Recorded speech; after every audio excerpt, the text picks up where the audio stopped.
Hello, my name is Corliss and I will be going over how to use a 6+2 or 8-pin connection from a non-modular power supply that has two 6+2 or 8-pin connections for a graphics card upgrade.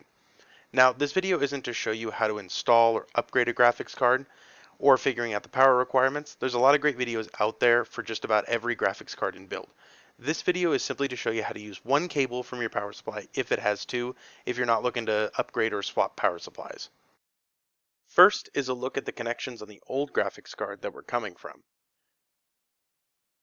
As you can see, this is an MSI 970 that requires an 8-pin and 6-pin power connection from the power supply, which it has, but the power supply is not modular, meaning the wires can't physically be removed to make things easier. Next is look at the graphics card and connection that we're going to. This is the Zotac GTX 2060i Compact, which, as you can see, only requires one 8-pin connection or 6+2 connection for power. Finally, let's take a look at the actual cables and connections. So we have our power supply with its two PCIe graphics card power cables, both with 6+2 pin connections. You can clearly see here that the power supply is non-modular because the wires go directly into it. To use this setup, you really only need one of these cables to provide power to the graphics card.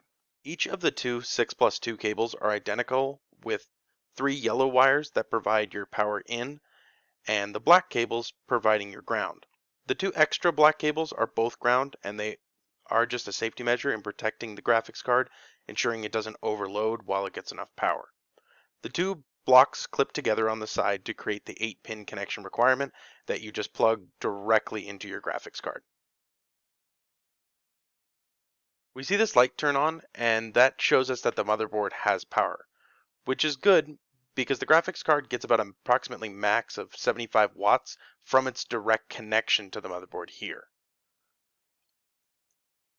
Only one of these cables is really needed to provide the required power. The other one can just be left hanging loosely inside the case. Either wire works, but what you want to make sure is that you don't use the 6-pin from one wire and then the extra 2 at ground of the other wire. Because the ground are jumpered off of the same plug, this could cause issues back into the power supply. But once it's plugged in, you should be able to start up your computer and boot up no problem.